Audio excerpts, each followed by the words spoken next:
Elvis Presley's manager believed gospel music could save his life as he battled crippling addiction. Book.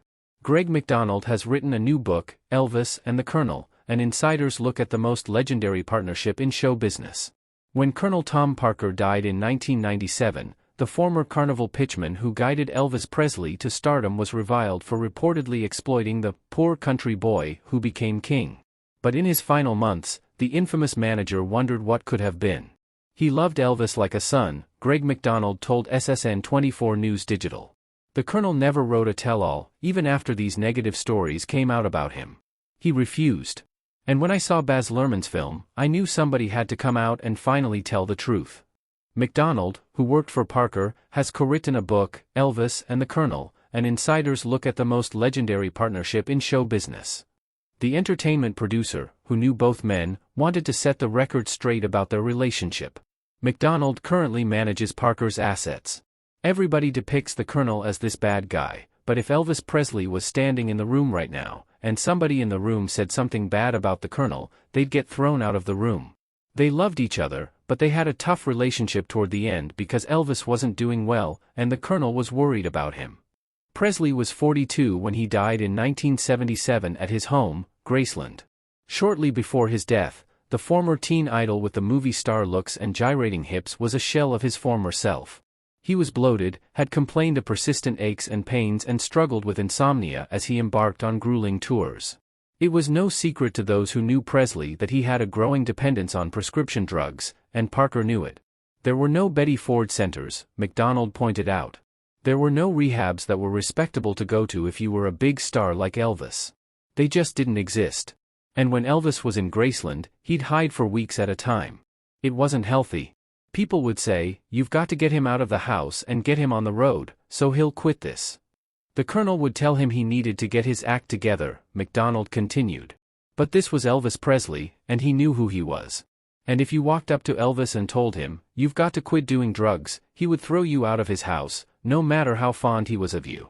Can you imagine going up to Elvis and telling him, "You've got to quit taking pills"? This was the king of rock and roll, and he knew it. He would tell you, "If you can't find me something, I'll buy a drugstore." He wasn't kidding. You just didn't talk to him that way. The Colonel certainly didn't talk to him that way. He was not easy to handle, McDonald admitted. He was wonderful. He was a good guy. But he just knew who he was. If you walked up to Elvis and told him, "You're doing too many pills, good luck." According to McDonald's book, Parker refused to believe for years that Presley had a serious problem with prescription drugs. But by mid-1973, Parker accepted the fact that something was wrong with Presley. McDonald noted that Presley attempted to combat his weight gain by taking diet pills prescribed to him by Dr. Max Jacobson, nicknamed Dr. Feelgood, by his celebrity patients. Elvis received industrial-sized jars of pills from Jacobson in every color, shape and size that could send someone in any direction they wanted to go, up, down or out of your mind, McDonald wrote. It was all heavy-duty stuff that could only be obtained by prescription.